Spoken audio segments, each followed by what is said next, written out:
Game 7 might end in silence, but Chris Paul's career can't be summed up by a single box score. For over 2 decades, he has built a resume that any point guard in NBA history has to respect: 12-time All-Star, 11-time All-NBA honoree, 9-time All-Defensive Team member, 5-time league leader in assists, 6-time leader in steals, and 2 Olympic gold medals with Team USA in 2008 and 2012. He took a small-market team like New Orleans to the top of the Western Conference contention, turned the Clippers into the dazzling Lob City, pushed Houston right to the brink of toppling the Warriors dynasty, revived Oklahoma City when everyone had already written their obituary, and led Phoenix to the NBA Finals after nearly 3 decades of waiting. He ranks among the all-time leaders in assists and steals, earning the nickname Point God for his ability to read the game like he can see the future before it happens. In every team and individual achievement, Chris Paul has always been the brain, the heartbeat, the one keeping the game from ever slipping off its axis. But amid all those accolades and numbers, there's one void he has never been able to fill: the championship ring. And that very void has created a second life for him. On the court, he's the cold-blooded leader, the one ready to argue with referees, ready to yell at teammates if a better defensive possession is needed. But when the lights go out, he's the one sitting quietly in the locker room after the most painful losses: the 2018 hamstring injury, when he was just one step from the finals, the 2-0 lead in the 2021 NBA Finals that slipped away, those Game 7s where the dream vanished right on home court. He has had to live with the label great but never a champion, hearing people debate his legacy, as if 20 years of effort all boil down to one single moment. Yet every time he falls, he gets back up before dawn to train, take care of his body, adjust his diet, and extend his career one more season. Those two lives, the hero on the court and the man quietly battling the obsession with failure, have never been separate. And it's that refusal to collapse under others' definitions that has kept Chris Paul stepping onto the court, year after year, as if every game is still a chance to rewrite his fate.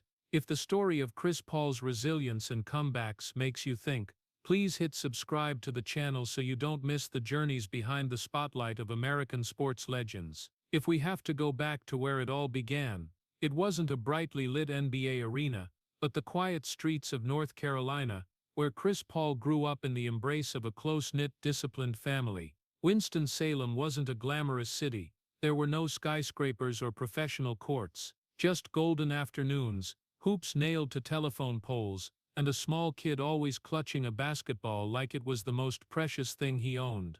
The Paul family wasn't wealthy, but they were rich in love and principles. His father, Charles Paul, was his first coach, strict but fair, teaching his son that basketball wasn't just talent, it was discipline, respect, and responsibility. But the person who truly lit the fire in Chris's heart was his grandfather, Nathaniel Jones. His grandfather didn't just take Chris to the court, he taught the boy to see basketball as part of character. They practiced shooting after school together, watched NBA games on the old TV in the living room, debated the greatest point guards in history. To Chris, his grandfather wasn't just family, he was the one who believed in him unconditionally. When others saw his small frame and shook their heads, his grandfather just smiled and said, "You're gonna make them change their minds." That simple encouragement became the silent promise Chris carried for life. In 2002, that promise was suddenly shattered by a cruel tragedy. His grandfather was murdered during a home robbery. He was 61 years old. The news came fast and cold, like a knife slicing away the last remnants of childhood. Chris was only 17. There was no preparation for pain like that. No drill that teaches you how to stand when the person you love most is suddenly gone. The house that once rang with laughter now held only choked sobs. The man who used to sit in the stands cheering every shot was no longer there. A few days after the funeral, Chris stepped onto the high school court, carrying a weight no one else could understand. West Forsyth versus Parkland. On the scoreboard, the numbers flashed like a pounding heartbeat. Chris shot with an unusual focus, not the cocky confidence of youth, but a cold determination, as if every shot was a goodbye. The points kept climbing, 10, 20, 30. The crowd started buzzing, 40, 50, then 60. When Chris hit 61 points, The entire gym stood up. But the game wasn't over. He was awarded 2 free throws. One more point would break the school record. One more point for personal glory. Chris looked up at the scoreboard. 61. Exactly 61. The same age as his grandfather. He took a deep breath, then deliberately missed the final free throw. The ball bounced off the rim and fell to the floor, as if to say that day wasn't about the record. It was about memory, about love, about a promise never spoken aloud. When the final buzzer sounded, Chris broke down crying in the middle of the court, not because of the win, not because of 61 points, but because he knew the one person he wanted most to see in the stands was no longer there. That was the first wound, and probably the deepest. From that day on, basketball was no longer just a sport. It became the only way for Chris to keep his grandfather alive in his memory. Every game became a chance to prove that old promise still held. Every precise assist, every decisive shot, every time he yelled after a successful defensive stand, all of it carried that pain. Maybe that's why Chris Paul plays with an intensity many can't understand. Why does he get mad when teammates don't rotate properly? Why won't he tolerate even a second of laziness? Why does he treat Game 7 like it's the last game of his life? Because for him, every game really could be the last. He learned too early that life doesn't warn you before it takes the thing you love most. And since that fall of 2002, Chris Paul has never stepped onto a court without carrying the memory of a 61-year-old man who believed in a small kid more than anyone else in the world. But before the NBA stat sheets called his name, before 20,000-seat arenas chanted CP3 in unison, there was a time when every whisper about Chris Paul started with the same phrase, too small. When he arrived at Wake Forest University, carrying the pain of losing his grandfather and the silent promise to prove himself, the first thing people saw wasn't his will, it was his slender 6-foot frame among the towering bodies of college basketball. In an environment where size was often seen as the ticket to the future, Chris was judged as not measuring up to NBA standards. TV analysts said he was smart, quick, but could he really survive against guards half a foot taller? Could that body hold up through 82 games a season? Those questions weren't whispered behind his back. They were said out loud on national television. But Chris didn't respond with silence. He responded with his voice. And sometimes that very thing became the problem. He was too loud on the court. He pointed, yelled, demanded teammates move to the right spots, argued with referees on every call. At Wake Forest, plenty of people admired that intensity, but plenty others whispered that he was too controlling, that he wanted to run everything. A freshman point guard already talking like he was the head coach. Some called it leadership, some called it ego. For Chris, it was simply the fear of losing control, because he had already lost so much beyond his will. On the court, he played like every possession was the final exam of his life. He read situations a beat faster than everyone else, passed before his teammates even realized they were open. But every time he barked, every time he scowled at a defensive mistake, the looks around him reminded him that not everyone was comfortable with a small guy who dared to be loud. Too intense, too uptight, too much energy. Those labels stuck to him just like the too small tag. Yet that very intensity carried Wake Forest far. Chris didn't just score, he controlled the tempo like he held an invisible clock in his hand. He didn't let a single half pass without leaving his mark. When people said he wouldn't last in the NBA, he trained extra hours. When they said he talked too much, he kept talking, but he talked with actions, with timely steals, with cold-blooded shots when the game was tight as a drum. Deep down, the conflict started to form. Chris understood that to survive, he had to control, but the more he controlled, the more he was seen as difficult. He always walked a thin line, either the leader or the guy people hated. And every day at Wake Forest was a quiet battle to prove that his intensity wasn't arrogance, but a hunger to never let another dream get stolen. Like in 2002, when he declared for the NBA draft in 2005, doubts still lingered from the experts. They didn't doubt his basketball IQ, they doubted that body, they doubted that voice, they doubted that intensity. But Chris Paul entered the NBA not to be liked. He entered with a habit ingrained since high school: prove he belonged. Over and over, as if the whole world was waiting for him to slip so they could say they were right. And maybe it was from Wake Forest that his second life truly began, the life of a man always fighting not just opponents, but the prejudices that never went away. When Chris Paul left Wake Forest and stepped into the NBA, no one thought that in just a few years the kid once called too small would become the heart of an entire city. But in New Orleans, amid the rebuilding years after Hurricane Katrina,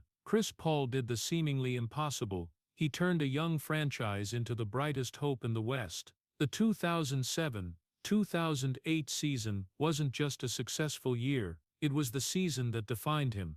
It was the moment the entire NBA had to look again and admit that 6-foot point guard didn't just survive, he dominated. The Hornets weren't a traditional power back then. No championship history, no ready-made superstars to carry the spotlight, but they had Chris Paul. He orchestrated every play like he was writing the script for a movie he directed himself. The pick and rolls with David West became nearly unstoppable. Tyson Chandler became a defensive wall because Paul knew exactly how to position him.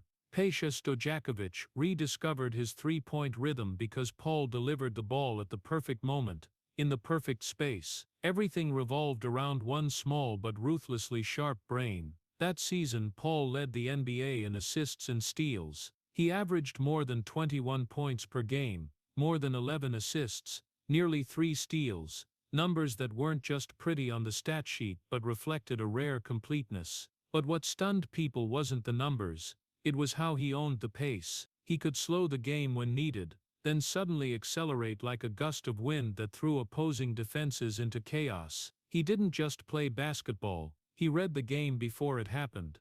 New Orleans finished with 56 wins, the best record in franchise history at the time. They earned the number 2 seed in the West, trailing only Kobe Bryant's Lakers, and in that electric atmosphere, a quiet race began to take shape, the MVP race between Chris Paul and Kobe Bryant. Kobe was the icon, a 3-time champion, the face of the league, the embodiment of cold-blooded ruthlessness. Chris Paul was the rising young star, representing a new generation of smart, disciplined point guards. The media started comparing, who deserved it more? Kobe with his clutch shots and storied legacy, or Paul with his ability to turn an ordinary group into a legitimate contenders.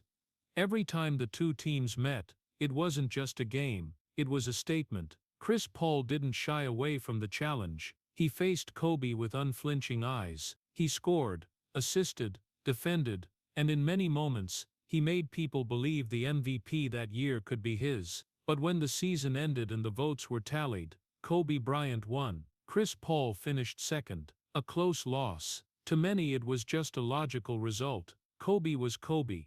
But for Chris, it was a moment etched deep in his mind. He didn't complain publicly. He didn't make excuses. He said all the right things about respecting Kobe. But inside the question started to simmer. Would he ever really be chosen? In the playoffs that year, the Hornets reached the Western Conference semifinals and pushed the San Antonio Spurs to a breathless Game 7. Chris Paul played brilliantly, but the Spurs' experience and poise ended that young dream. When the final buzzer sounded, he stood there once again, another time so close to glory, but not close enough to touch it.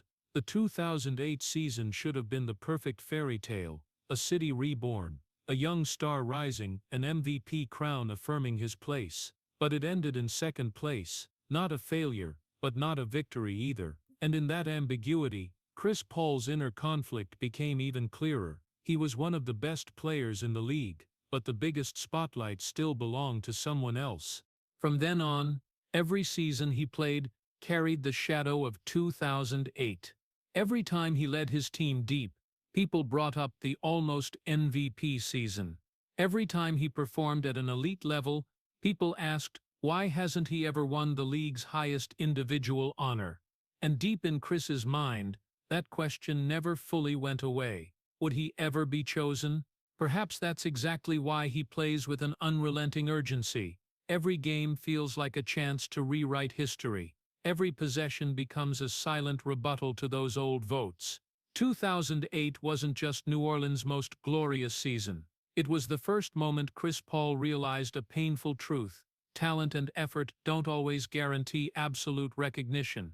And from that moment, his second life, the life of someone always standing on the threshold of glory but never fully handed it, began to come into sharper focus than ever before. And then 2011 arrived like a final promise for the unfinished business of 2008.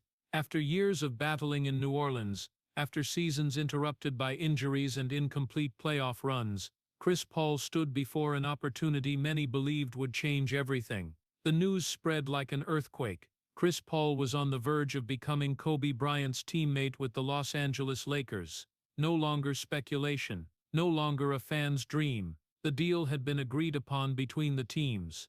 Media started breaking down the new lineup. People talked about the pick and roll between Kobe and Paul as if it were unstoppable. They talked about the ring as practically certain. For a point guard who had lived in the shadow of near misses at glory, this could have been the straightest path to what he had always lacked. In many minds, the pairing was perfect. Kobe, the icon of will and killer instinct. Chris Paul, the floor general who could control tempo and let Kobe stop carrying everything alone. The Lakers were still the NBA's biggest brand. Staples Center was the stage of championships. And for Chris, this wasn't just a career move. It was the chance to be chosen. The chance to be placed in the right place at the right time to rewrite the question from 2008. But then when everything seemed finalized, the NBA stepped in. At the time, the league temporarily owned the New Orleans Hornets, and in an unprecedented decision, the trade was vetoed. One single word, but enough to tear apart the trajectory of multiple careers. Rejected. The news sent shockwaves through the league. Players spoke out publicly. Fans raged. Analysts debated for weeks. Chris Paul, who had been positioned as a star about to step into his brightest chapter, suddenly became the center of a political crisis at the heart of the NBA. He no longer controlled his own fate. That fate was decided in a boardroom by men in suits looking at balance sheets. The tragedy here wasn't loud like a slip in Game 7. It was far quieter and colder. A door slammed shut before it ever truly opened. Chris never got to wear the Lakers jersey, never got to step on the court with Kobe, never got to hear the roar in Los Angeles. But the door closed. And when it did, he didn't just lose a trade. He lost another possible version of history. In the end, he was traded to the Clippers, not the Lakers, not the traditional center of glory. The Clippers were still the other team in Los Angeles, the franchise long overlooked for years. And there Chris Paul started over from scratch. But deep down he probably understood that his career's path had just veered in a different direction. No one can say for sure what would have happened if he and Kobe had truly played together. No one can claim the ring was guaranteed. But the pain lies in this: he wasn't even allowed to try. From that decision onward, every mention of 2011 wasn't just about the Clippers or the Lakers. People talked about the trade that never was. And in those debates, Chris Paul was once again placed on the sidelines of his own destiny. He didn't protest publicly. He didn't play the victim. He stepped on the court and kept playing as if it changed nothing. But the truth is, it changed everything. In 2008 he finished second in the MVP race. In 2011 he was stripped of the chance to reshape history. Those two moments are linked, like two reminders from fate that talent and effort aren't always enough to secure the outcome. And from then on the question echoed louder and heavier: would he ever truly be chosen? Or would he always have to carve his own path while the biggest doors kept closing in his face? For Chris Paul, 2011 wasn't just a trade deadline. It was the first time he understood that some failures don't come from missed shots, but from decisions beyond his reach. And in the silence of that veto, his second life, the life of someone always finding a way when the main door is shut, became clearer than ever. If 2011 was the door slammed shut, then the years that followed with the Los Angeles Clippers became a journey to prove Chris Paul didn't need the Lakers to write his own era. When he arrived in Los Angeles, the Clippers weren't a symbol of glory. They were overshadowed by the very city they represented. But in a short time, Chris Paul turned that place into the stage for a new phenomenon: Lob City. The alley-oops between Paul and Blake Griffin had fans leaping out of their seats. DeAndre Jordan's dunks became endless ESPN highlights. The arena lit up. The Clippers were no longer in the shadows. They became the most exciting team in the league. But behind that beauty was a fragile structure. Everything revolved around Paul's brain. He controlled the pace, maintained order, pulled the whole group in the right direction. And when he left the floor, chaos followed. Season after season, the Clippers piled up regular season wins. They sat high in the standings. They were talked about as legitimate Western contenders. But then the playoffs arrived. And each time, fate presented a new test. In 2014, they fell to Oklahoma City in a breathless series. In 2015, they led the Houston Rockets 3-1 in the Western Conference semifinals. Just one more win to reach the conference finals. At Staples Center, the atmosphere felt ready for a new chapter in history. But then Game 6 happened. The Clippers led by double digits. Everything was within reach. And then Houston erupted. A barrage of threes. An unexplainable panic. Game 7 arrived like a nightmare replay. The Clippers collapsed. In those defeats, Chris Paul wasn't the one missing the decisive threes. He wasn't the one blowing the most critical defensive assignments. But when the media lights came on, when the questions were asked, his name was always the first mentioned. Point guard can't get past the second round. Maybe he's not enough. The word choker began to appear first as a whisper, then gradually as a permanent label. The tragedy lies in this: he didn't collapse from a lack of effort. He collapsed because of factors beyond his control. In 2016, during the series against Portland, Paul broke his right hand. Not a strain, not a tweak, a fracture. His season ended in surgery. Another year he suffered a hamstring injury, sapping his intensity and explosiveness exactly when the team needed him most. Every time the Clippers got closer to the door, his body betrayed him. And the cruelest part is, injuries are never factored into legacy.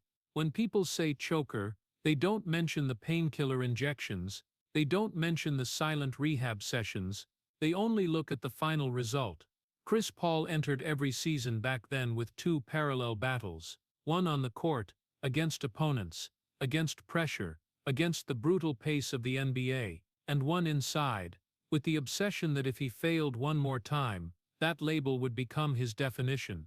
He became more tense, harsher with teammates, demanding perfection on every defensive possession, because he understood that if the team collapsed, the spotlight wouldn't shine on everyone, it would shine on him.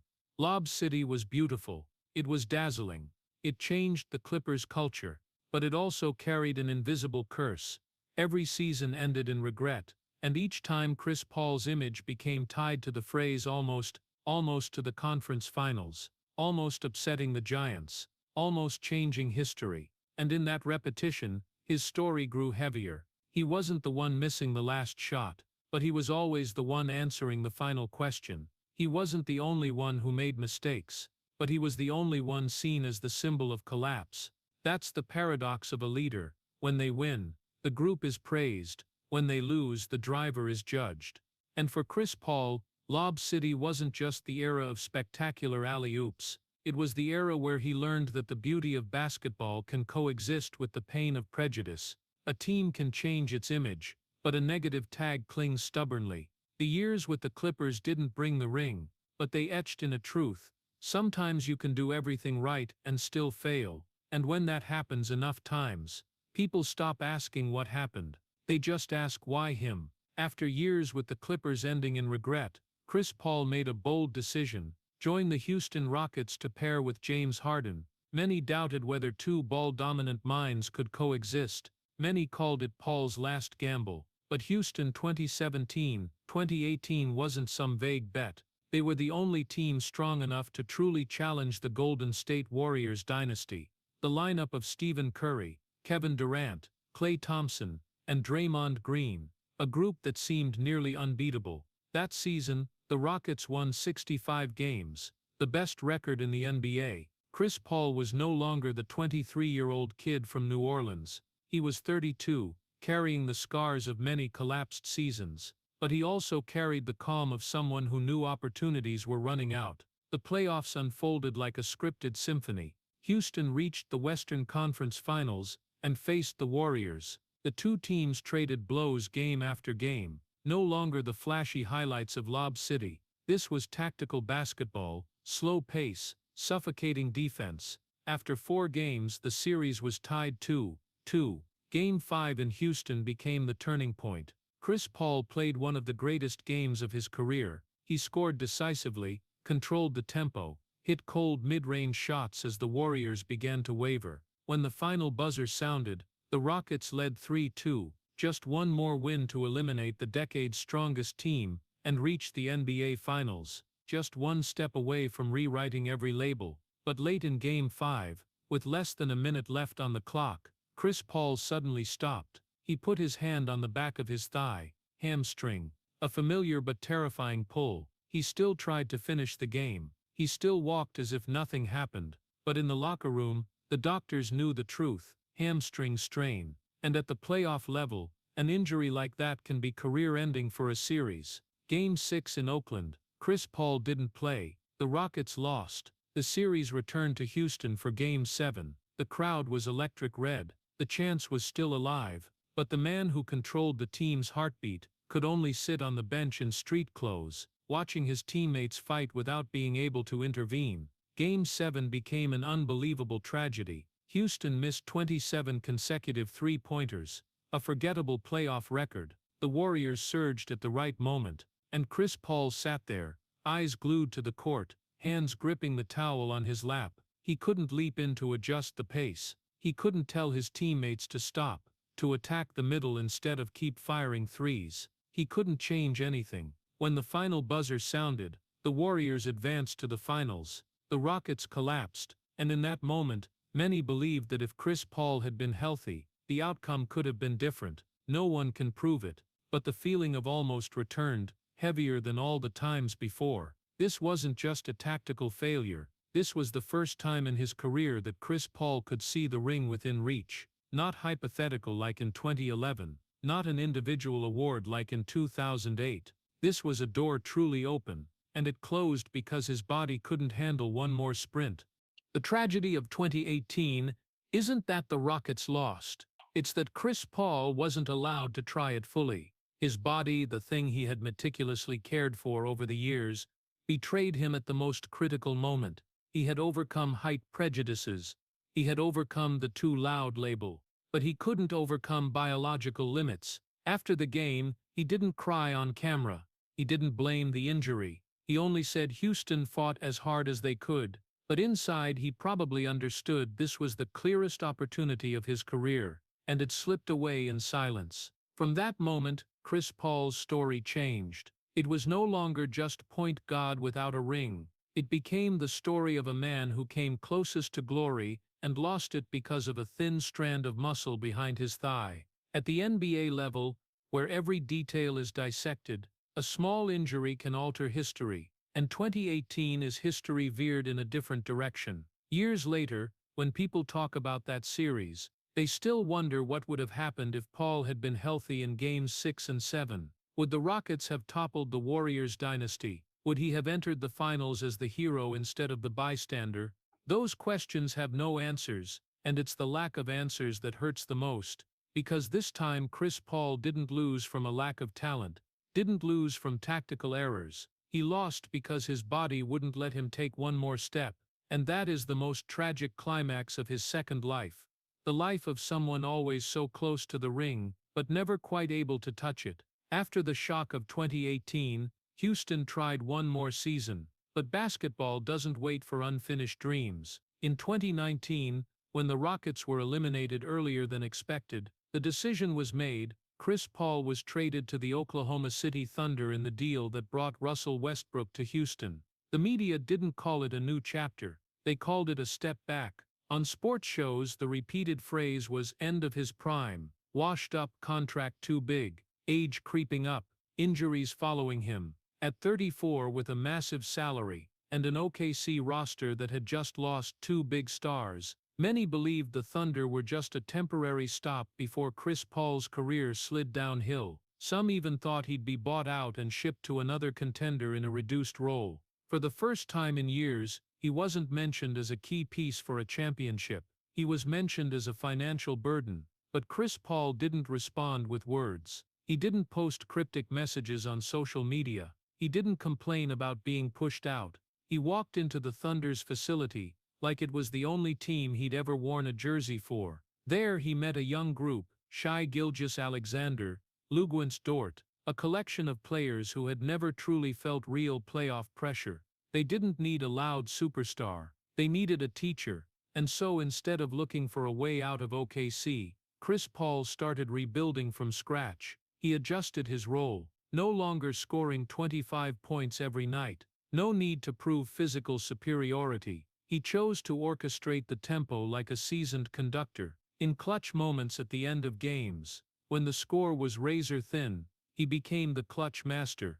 The familiar mid-range shots, the perfectly timed assists, the smart defensive decisions, all returned, but with the calm of someone who knew he didn't have many chances left. The 2019-2020 season, amid the COVID-19 pandemic that paused the NBA and then restarted it in the bubble in Orlando, saw the Thunder become one of the league's most inspiring stories. From a team projected to finish at the bottom, they earned the number 5 seed in the West. Chris Paul was selected to the All-Star game once again, not for flashy numbers, but for his ability to drag the entire group beyond their limits. On the outside, it was a resurrection story, but inside, Chris understood better than anyone that time was running short. He knew every passing season brought him closer to the end of his career. He felt his body changing after every practice. Small aches lingered longer. Recovery sessions took more time. He ate strictly,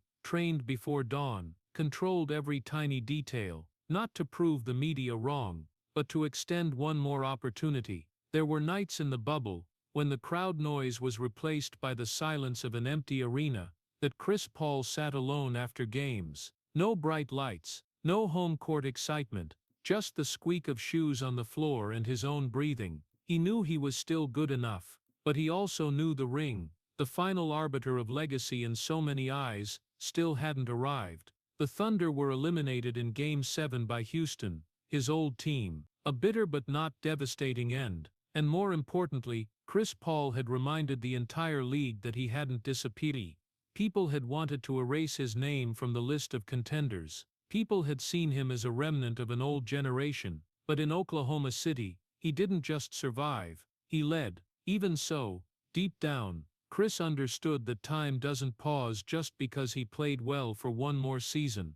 The revival in OKC was proof he still had value, but it was also a reminder that the real window to reach the top had to come sooner. And when the season closed, he prepared for another chapter with the clear awareness that every chapter from here might be the last. After Oklahoma City, many began to look at Chris Paul differently, not as a heavy contract, but as someone who could transform a team's culture in just one season. And then in 2020, he was traded to the Phoenix Suns. The Suns were a young, talented group full of potential, but lacking playoff toughness. Devin Booker had explosive scoring. DeAndre Ayton had size and mobility, but they had never truly stepped through the pressure of June basketball. They needed someone who had weathered storms. They needed someone who knew what it felt like to come within reach of glory and get shoved back. Chris Paul arrived in Phoenix, not as a flashy superstar, but as a conveyor of experience. He didn't need to lead in scoring.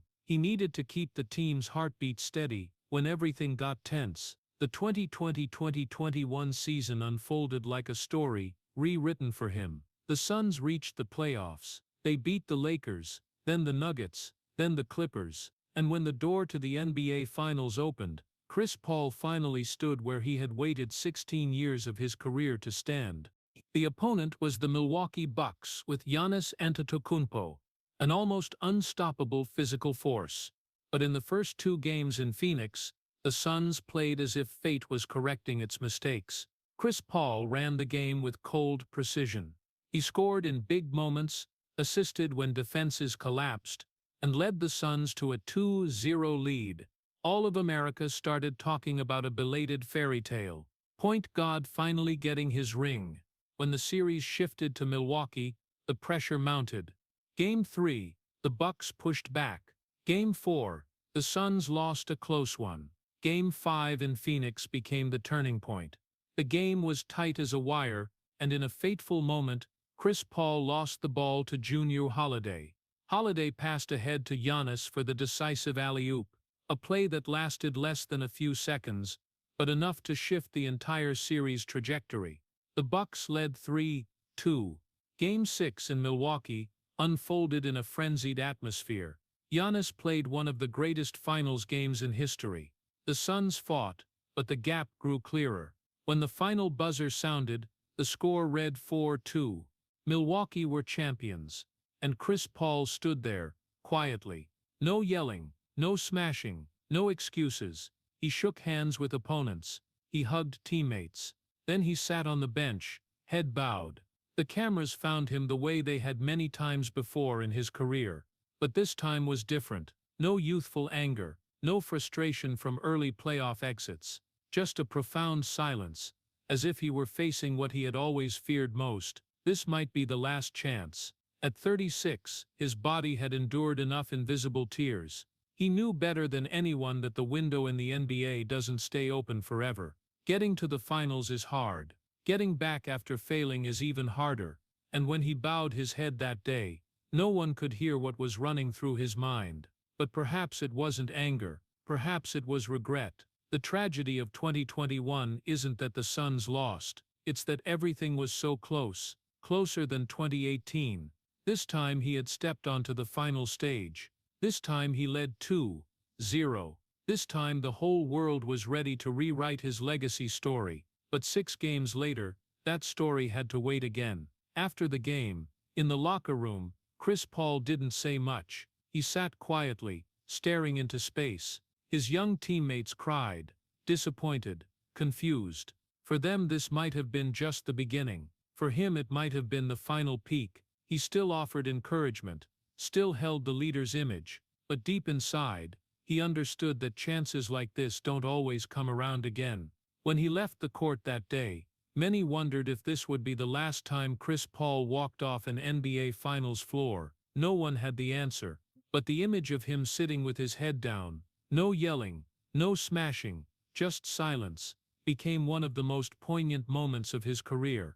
Because this time he didn't lose because of injury. He didn't lose because of a boardroom decision. He lost because basketball is a game of moments, and a few moments didn't go his way. And as the arena lights dimmed in Milwaukee, Chris Paul walked back into the tunnel, carrying a familiar but more painful feeling than ever, so close to immortality, yet still unable to touch it.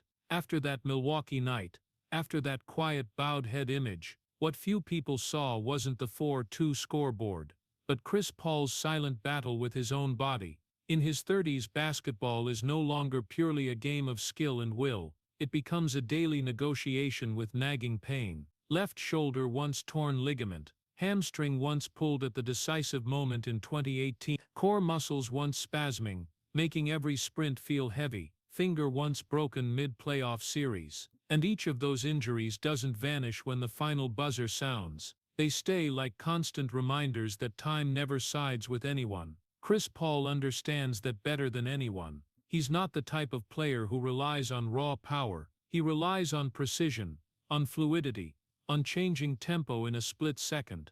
But those very things demand a body that reacts perfectly every second. Just a shoulder lagging a beat when raising for a shot. Just a hamstring lacking elasticity when accelerating. Just a core not solid enough when changing direction.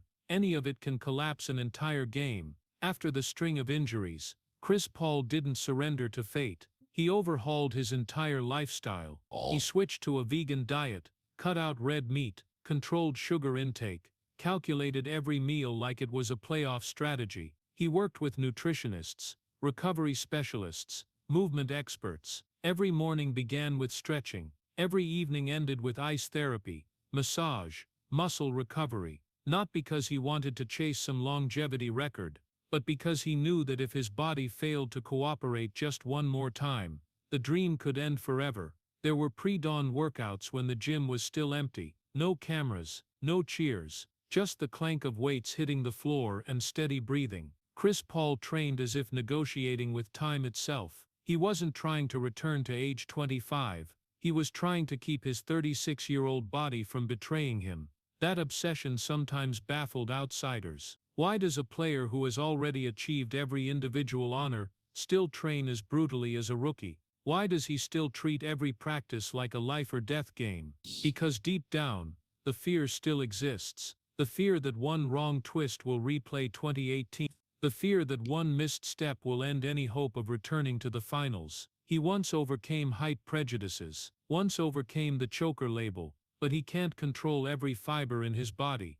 And that's the greatest enemy. There were games he played with thick tape wrapped around his shoulder, games where he adjusted his shooting form, because a finger hadn't fully healed. He didn't flaunt it. He didn't make excuses. He just kept playing, kept directing teammates, kept stepping onto the court with determined eyes, as if his body were completely healthy. But the truth is, every minute on the floor was a small gamble with pain. Living in the NBA at that age isn't just a battle against younger, faster opponents. It's a battle against yesterday's self. Chris Paul knows he can't play 40 minutes a night anymore without paying a price. He learned to pick his moments, learned to conserve energy, learned to step back so he could take 2 steps forward later. But the worry never disappears. Because when you've come so close to the ring and lost it to a hamstring, you never forget that feeling. And every time he steps onto the court, Chris Paul isn't just facing the 5 players across from him, he's facing the memory of a body that once betrayed him. That's his second life, the life lived in constant vigilance, not vigilance against criticism, but against his own biological limits. And in the silence of those long workouts, in the meticulously measured meals, Chris Paul isn't just trying to play one more season. He's trying to keep that unfinished dream from being stolen one more time. But there's another battle that no stat sheet records. No points, no assists, no steals. A battle that takes place behind closed doors, where the arena lights never reach. That's the life Chris Paul rarely speaks about publicly. The life of a husband, a father, running parallel to the warrior image on the court. Chris met Jada Crawley back in high school. Back then there was no NBA, no $100 million contracts, just a small kid with big dreams, and a girl who believed in him before the world knew his name. Jada didn't come for the spotlight. She came from the simple years, from the North Carolina practice days, from before Point God became a title. They married in 2011, right in the year Chris's career entered the earthquake of the vetoed trade. While the sports world debated the Lakers and NBA power, Chris entered another chapter of his life, building a family. They have 2 children, Chris Paul II and Cameron. Names that never appear on the scoreboard, but are the quietest motivation in every sprint he takes. But professional basketball isn't a career that allows stability. Every season is a new city. New Orleans, Los Angeles, Houston, Oklahoma City, Phoenix, and then change again. The Paul family doesn't just move houses, they move lives. New schools, new friends, new homes. Boxes never fully unpacked before they have to be packed again. While Chris controls the tempo on the court, Jada controls the tempo at home. She keeps the kids' lives feeling normal amid the constant whirlwind of moves. And Chris, even as an NBA superstar, understands he lives in 2 separate worlds. One where he's praised or criticized after every game, and one where he's just dad. There are playoff runs that stretch into June, when the rest of America heads into summer, but the Paul family stays in waiting mode. Every game could shift the schedule, every injury could alter summer plans. There are nights Chris FaceTimes his kids right before walking onto the court. The small screen shows his sons and daughters' faces, innocent questions. Are you gonna score a lot, Dad? Are you gonna win? He smiles, hides the weight on his shoulders, says he'll try his best. Then he sets the phone down, steps into the lights, and becomes someone else. Missed birthdays, parent-teacher meetings he can't attend, his son's basketball games watched on sent-back videos. Chris doesn't complain. He knows he's fortunate to play the sport he loves, but that doesn't erase the guilt. When you live in the NBA, the schedule doesn't care about family milestones. And then there are the summers, when others rest. Chris steps into meeting rooms. As president of the NBPA, he doesn't just represent himself but hundreds of players. Tense negotiations, marathon sessions, endless calls. Summers that should be for family become seasons of contracts and collective bargaining agreements. Jada and the kids wait again. That's the real double life. Not some dark secret, not a scandal, but two people existing in the same body. One ready to argue with referees, yell at teammates, fight for every possession, and one who gently bends down to tie his daughter's shoelaces, listens to his son talk about school, tries to make up for the days away from home. There are nights after losses when Chris returns to the hotel, saying little. He stares at his phone, scrolling through family photos. Sometimes that's the only way to stay balanced, because if you live only by accolades and failures, a person can break. Family is the one place that doesn't measure him by championship rings. And through all the Game 7s, through all the moments so close to immortality, then snuffed out, one thing never changes. When Chris Paul takes off his jersey, he is no longer point guard.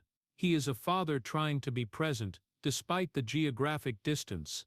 A husband trying to hold a marriage together amid constant flights. That second life has no highlights, no commentators, no titles. But perhaps that's where Chris Paul truly feels chosen, not by MVP votes, not by stat sheets, but by small voices calling him dad, even when the whole world calls him by other names. But Chris Paul's second life doesn't exist only in his home. It also exists in meeting rooms with no spectators, no scoreboards, no final buzzers, only thick contracts full of clauses and debates that stretch past midnight. When elected president of the National Basketball Players Association, (NBPA), Chris Paul stepped onto a different battlefield. A place where mistakes can't be fixed with a three-pointer, but with legal language. In this role he doesn't represent just himself. He represents hundreds of players, from superstars signing $100 million deals to two-way players fighting to stay on rosters. Every summer, while fans relax and await the new season, Chris enters high-stakes negotiations with NBA leadership. Collective bargaining agreement talks aren't casual chats. They are hours-long psychological battles, where every number, every clause, every benefit can impact hundreds of careers. There are nights he leaves meeting rooms looking more exhausted than after a playoff game. No highlight reel captures those moments. No analyst breaks down the strategy. But the pressure is no less than Game 7, because if he gets it wrong, an entire generation of players could pay the price. And then 2020 arrived, a year when the whole world stopped. The COVID-19 pandemic halted the NBA season. No one knew if it could resume. Hundreds of staff, players and their families faced uncertainty. When the league decided to host the NBA bubble in Orlando, it wasn't just a sporting decision, it was an economic and health gamble. And Chris Paul was one of the most important voices in that process. He didn't just talk about schedules. He talked about testing, living conditions, player rights and strict isolation.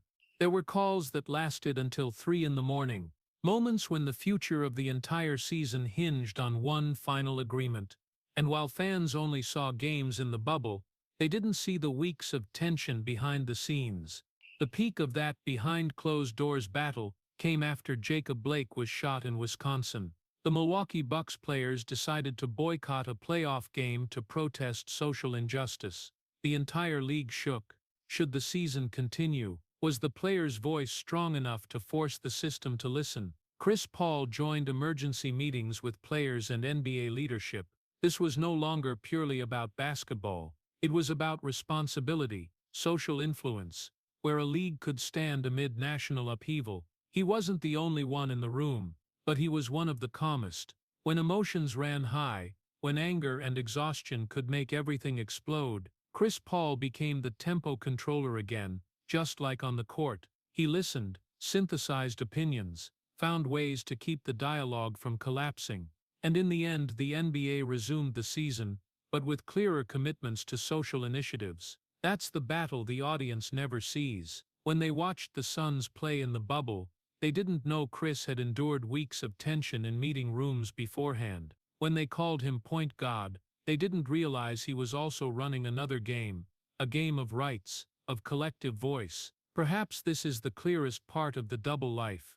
By day he trains, competes, faces media pressure. By night he reads legal documents, consults lawyers, listens to young players' concerns. One side is the warrior on the court, the other is the representative in the boardroom, and both demand absolute focus. Chris Paul doesn't just battle Stephen Curry or Giannis Antetokounmpo, he battles the complex power structures of a multi-billion-dollar league. And the special thing is there are no individual awards for those fights, no MVP for NBPA president, no ring for a fair labor agreement.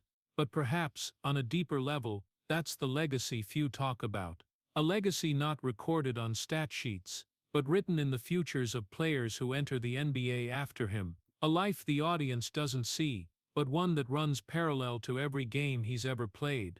And in the silence of those meeting rooms, Chris Paul continues to live two lives, both intense, both requiring endurance, and both refusing to let him weaken for even a moment.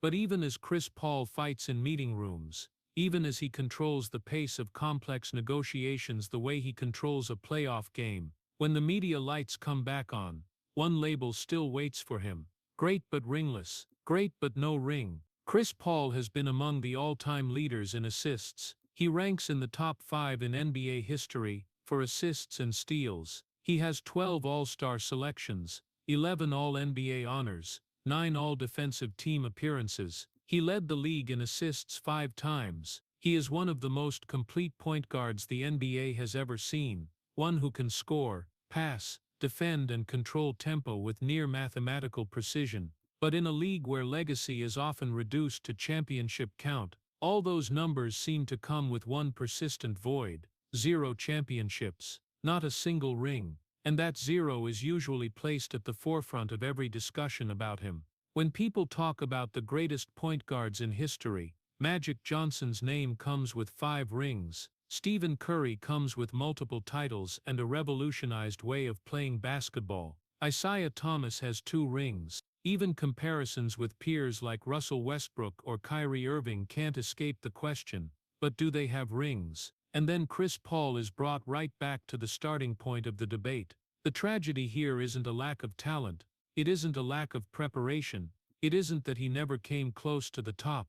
The tragedy is that basketball is a game of perfect moments, and those moments haven't always sided with him. A turnover in the 2021 finals, a torn hamstring in 2018, a vetoed trade in 2011. Tiny details, but enough to send history veering in a different direction. In the world of elite sports, greatness is often decided by 1 or 2 situations: a made shot, a timely defensive stop, an injury that never happens. And throughout his career, Chris Paul has seemed to always lack that one perfect piece. Not the whole picture, just one small piece. The cruel part is he knows it.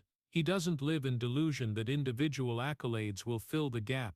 He understands how the system judges legacy. He hears the debates on TV. He knows some see him as the textbook example of close but not enough. And every time his name is placed next to ringless, it's not just a comment, it's a verdict. But if you look deeper, the real question isn't why Chris Paul doesn't have a ring. The question is, would one ring be enough to define his entire career? Can the teams he elevated from New Orleans, the Clippers, Houston, Oklahoma City to Phoenix, be reduced to a 0? Can the young players he mentored, the seasons he revived, the groups he turned from average to legitimate contenders, be erased just because of one missing perfect moment? Chris Paul's legacy is more complex than stat sheets. He isn't just a great passing point guard. He is someone who changes the structure of every team he joins. He brings a culture of discipline, high demands, accountability. He never lets a game pass without leaving his mark.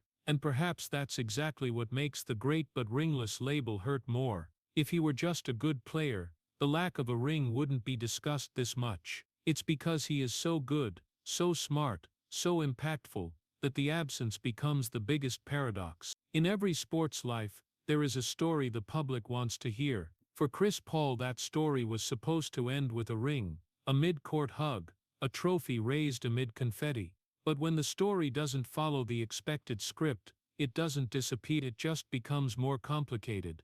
His tragedy isn't failure. His tragedy is that he did almost everything right, and still missed one perfect moment. And perhaps that's why the label doesn't fade easily. Because in a world that demands absolute perfection, Chris Paul lacked just one thing.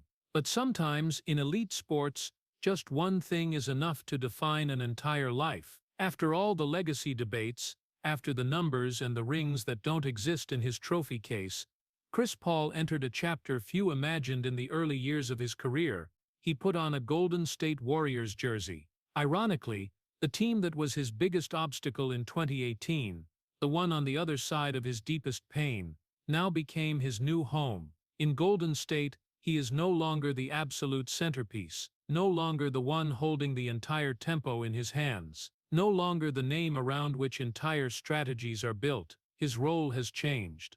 Fewer minutes, less spotlight, less responsibility for game-winning shots. Stephen Curry remains the soul of the system. Draymond Green remains the defensive organizer. Chris Paul is now the supplement, the backup brain, the locker room experience. There are nights he comes off the bench, games where he plays 20 minutes instead of 38. At 39 nearing 40, he no longer runs with the speed of 25. But what's remarkable isn't the reduced minutes, it's how he accepts it. No complaints, no public discontent. He understands time is the one rule that can't be negotiated. On the court, he still reads the game like before. Still those precise pull-up mid-range shots. Still passes that hit the exact landing spot. But the intensity has been adjusted. He picks moments instead of forcing them. He knows his body no longer allows every night to be a full-out war. And for the first time in his career, he plays not just to prove something to the world, but to hold on to the original love for basketball. Golden State isn't a stage for redemption, it isn't a guaranteed path to a ring, but it is a place where he can play without carrying the weight of history on his shoulders. In the locker room, young players look to him as an icon. He doesn't just teach them how to run pick and roll, he teaches them how to prepare, how to stay disciplined, how to care for their bodies to extend careers. There is a new quiet in Chris Paul's eyes, not the heavy tension of the Houston years, not the bottled-up obsession of the Clippers era. He still competes, still demands precision on every defensive stand, but beneath it is the calm of someone who has realized his value isn't confined to one ring. And then the question still lingers. At 40, when many of his peers have left the court, Chris Paul is still running, not for fame, not for a contract, not to argue one more time about his legacy. He runs because the sound of the ball bouncing on the hardwood still makes his heart race, because the feeling of controlling a game's tempo still makes him feel alive. But is that enough? When he looks back at his career stat sheet, top 5 in assists, 12 All-Star appearances, a string of individual records, and still sees 0 in the championship column, is love enough to fill the void? There are nights after games, when the arena empties, that he probably asks himself the question the whole world has asked for years: will it ever be enough? Perhaps the answer isn't in a ring. Perhaps it's in the fact that he's still here, still running, still believing every new season is another chance, no matter how small, to rewrite the ending. At 40, Chris Paul no longer runs to escape the label. He runs because it's the only thing he's known since he was a boy in North Carolina. Runs because the promise from 2002 still echoes somewhere in his memory. And in the slowing of time, in a more humble role, there is one undeniable truth. Even if the spotlight dims, even if minutes dwindle, Chris Paul hasn't stopped. Because some people don't play basketball for titles. They play because they don't know how to live without it.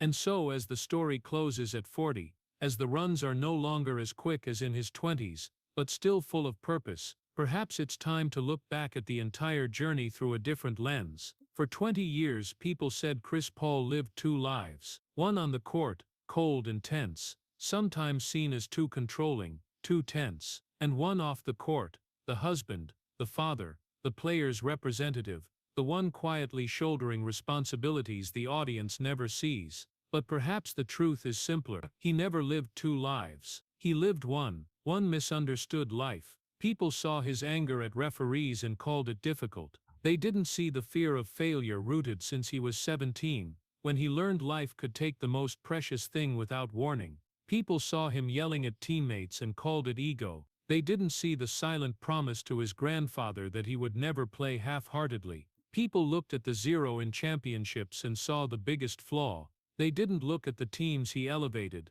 the locker rooms he changed, the young players he mentored.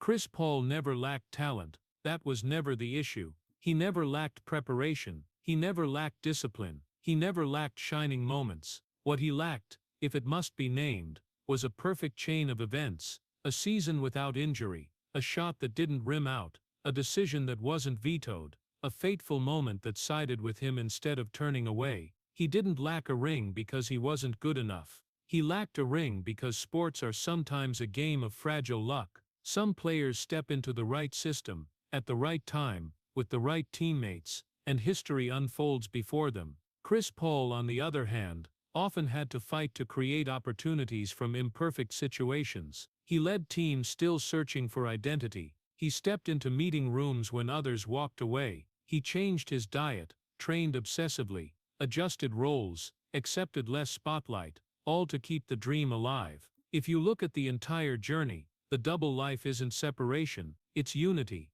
The same person on the court and off, driven by the same force: responsibility. Responsibility to his team, responsibility to his family, responsibility to the players he represented, responsibility to that old promise. He never lacked resilience. Every time he was called washed up, he came back stronger. Every time he was labeled choker, he stepped into Game 7 with unyielding eyes. Every time his body signaled fatigue, he changed his lifestyle instead of giving up. He never lacked responsibility. When a young team needed a guide, he was there. When the NBA needed a calm voice in crisis, he was there. When his children needed a father despite the geographic distance, he still tried to show up in every way he could, and he never lacked fighting spirit. Not the loud kind, but the enduring kind. Not fighting to be celebrated, but to never betray himself. Some are handed crowns and rise to the top under bright lights. Others climb mountains in fog, slipping many times, coming so close to the summit only to fall back. But they keep climbing. Perhaps that's how Chris Paul should be remembered. Not as a player who lacked a ring, but as a man who never stopped running, never stopped learning, never stopped getting up after the 5th, 6th, or 7th fall. Greatness isn't always crowned. Sometimes greatness is showing up every season, even when the past didn't favor you. Sometimes greatness is keeping a promise to yourself, even when the world doesn't give you the expected reward. And if one day people look back at Chris Paul's career without being obsessed with the zero, they might see something clearer. He didn't live two lives. He lived one full life, with all the scars, all the effort, and all the perseverance few people have the strength to carry for 2 decades.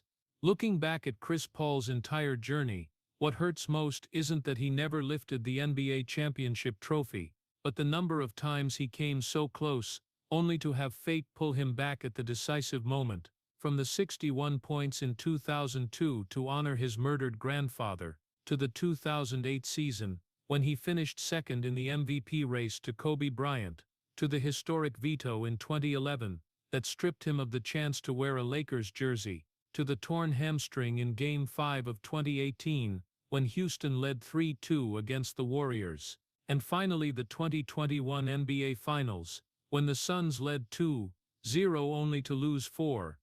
Those weren't a string of failures from lack of talent, they were a string of moments where just one small change could have made history different.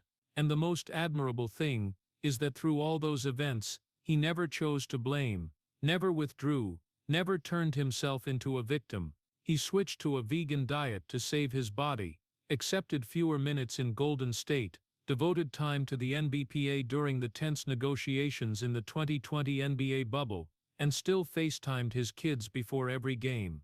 For the American people, a society that celebrates victory, but is also built on resilience, Chris Paul's story reminds us that success isn't always crowned. Sometimes true value lies in getting up after the 5th fall, still holding responsibility to family, community, and self.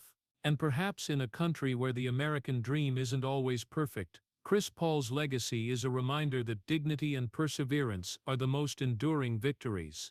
If the story of resilience, comebacks after failure, and a life full of responsibility in Chris Paul has touched you, Please hit subscribe to the channel so we can continue exploring the journeys behind the spotlight of American sports legends together. Thank you for listening until the very last second, and see you in the next video where another story of greatness and grit will unfold.